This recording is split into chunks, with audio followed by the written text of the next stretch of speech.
उपनयन संस्कार की आयु ब्राह्मणों के लिए 8 वर्ष थी, क्षत्रियों के लिए 11 वर्ष थी तथा वैश्यों के लिए 12 वर्ष निर्धारित थी। उपनयन संस्कार से क्या होता था, बच्चे उच्च शिक्षा में जब प्रवेश करते थे तो उस समय उपनयन संस्कार किया जाता था बालक। उपनयन संस्कार का अर्थ होता है समीप ले जाना। जब बालक को गुरु के समीप ले जाते थे तो उसे उपनयन संस्कार के द्वारा ले जाते थे। इसमें उपनयन का अर्थ होता है बालक को समीप ले जाना। उपनयन संस्कार के बाद बालक द्विज कहलाने लगता था। ये ऑप्शनल क्वेश्चन में आ सकता है कि उपनयन संस्कार के बाद बालक क्या कहलाने लगता था, तो द्विज कहलाने लगता था। शिक्षा समाप्ति पर समावर्तन संस्कार होता था। जो भी बच्चे जिनकी शिक्षा पूर्ण हो जाती थी तो उसमें वैदिक काल में समावर्तन संस्कार होता था, जिसे दीक्षांत समारोह संस्कार, दीक्षांत संस्कार भी कहते हैं, जो कि शिक्षा समाप्ति पर किया जाता था। और बच्चे शिक्षा गुरुकुल में ग्रहण करते थे। गुरुकुलों में छात्रों को ब्रह्मचर्य का पालन करना पड़ता था, ठीक है, और उनकी नियमित दिनचर्या होती थी। वैदिक काल में शिक्षा का माध्यम संस्कृत भाषा थी। उस समय संस्कृत बोली जाती थी और आर्य कहलाते थे उस समय के लोग, तो वो संस्कृत का ही उपयोग करते थे।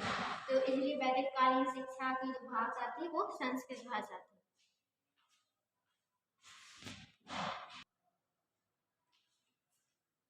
वैदिक कालीन शिक्षा के प्रमुख लक्षणों में नेक्स्ट पॉइंट है उपाधि। जो पढ़ाई होती थी वो 12-12 वर्ष के अंदर होती थी और एक वेद को 12 वर्ष में पूरा किया जाता था। तो जो 12 वर्ष में जो एक वेद का ज्ञाता होता था उसको स्नातक बोलते थे। 24 वर्ष तक जो पढ़ाई करता था और 2 वेदों का ज्ञाता हो जाता था उसे वसु कहते थे। और 36 वर्ष की आयु में 36 वर्ष में जो 3 वेदों का ज्ञाता हो जाता था उसे रुद्र कहते थे। 48 वर्ष में जो चारों वेदों का ज्ञान प्राप्त कर लेता था उस छात्र को आदित्य कहते थे। पाठ्यक्रम उस समय का कैसा था, आध्यात्मिक और लौकिक दोनों प्रकार का था। आध्यात्मिक को क्या कहते हैं, परा, तथा लौकिक को अपरा। मतलब परा और अपरा दोनों प्रकार का पाठ्यक्रम था। आध्यात्मिक भी था, धर्म पर आधारित भी था और लौकिक भी था, सांसारिक जीवन से भी संबंधित था। आध्यात्मिक के अंतर्गत जो आध्यात्मिक पाठ्यक्रम था उसके अंतर्गत क्या क्या थे, वेद थे, उपनिषद थे, वेदांत थे, नीति शास्त्र आदि विषय ये लौकिक के आध्यात्मिक पाठ्यक्रम के अंतर्गत थे। तथा लौकिक के अंतर्गत इतिहास, ज्योतिष, गणित, जीव विज्ञान, भूगोल विज्ञान आदि यह सब पाठ्यक्रम लौकिक के अंतर्गत वैदिक शिक्षा में पढ़ाया जाता था।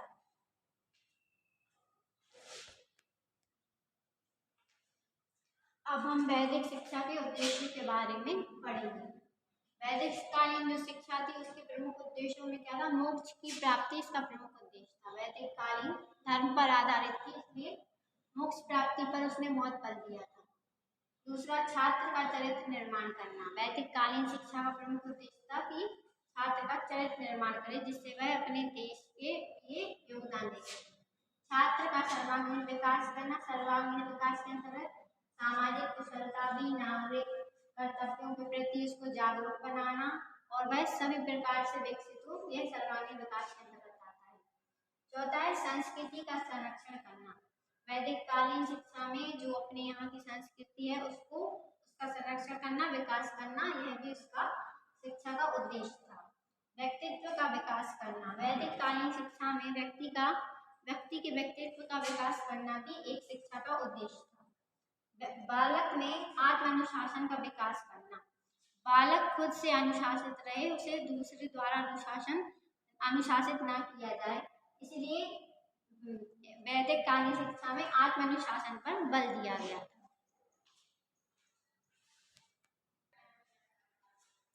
वैदिक कालीन शिक्षा के गुण। वैदिक कालीन शिक्षा के गुणों के बारे में हम पढ़ेंगे।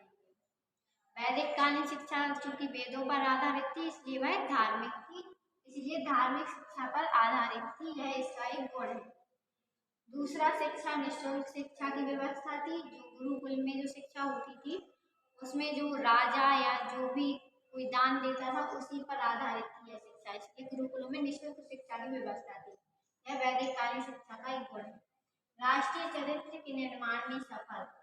वैदिक कालीन शिक्षा का एक उद्देश्य होता था कि चरित्र का निर्माण करना है, तो इसलिए राष्ट्रीय चरित्र के निर्माण को बनाने में यह शिक्षा सफल हुई। ठीक है, साहित्य एवं संस्कृति के संरक्षण में सफल। जो हमारा जो साहित्य है, जो वेद है, इनकी संस्कृति और संरक्षण में यह सफल हुआ, तभी तो हम आज इनके बारे में पढ़ रहे हैं। सामाजिक कुशलता का विकास करने में सफल। वैदिक कालीन शिक्षा थी वह छात्र में क्या सामाजिक कुशलता का विकास करती थी, तो वह इसका सामाजिक कुशलता का विकास करने में भी सफल रही, यह भी इसका एक गुण है। नागरिकों को उत्तरदायित्व ग्रहण करना सिखाने में सफल।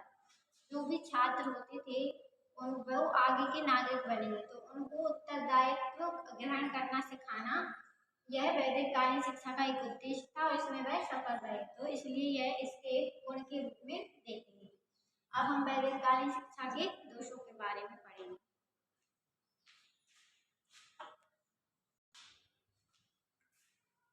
अब हम वैदिक कालीन शिक्षा के दोषों के बारे में पढ़ेंगे। शिक्षा पर गुरुओं का नियंत्रण था। वैदिक कालीन शिक्षा गुरु पर निर्भर थी पूरी, तो इसलिए गुरुओं का नियंत्रण होता था शिक्षा पर। गुरुकुलों की आय के अनिश्चित स्रोत थे, क्योंकि निःशुल्क शिक्षा थी, इसलिए जो उनके आय के स्रोत थे वो निश्चित नहीं थे। कभी कुछ आती थी राशि, कभी कुछ आती थी, तो इसलिए आय का स्रोत निश्चित नहीं थे। सांस्कृतिक जीवन के सांसारिक जीवन की उपेक्षा।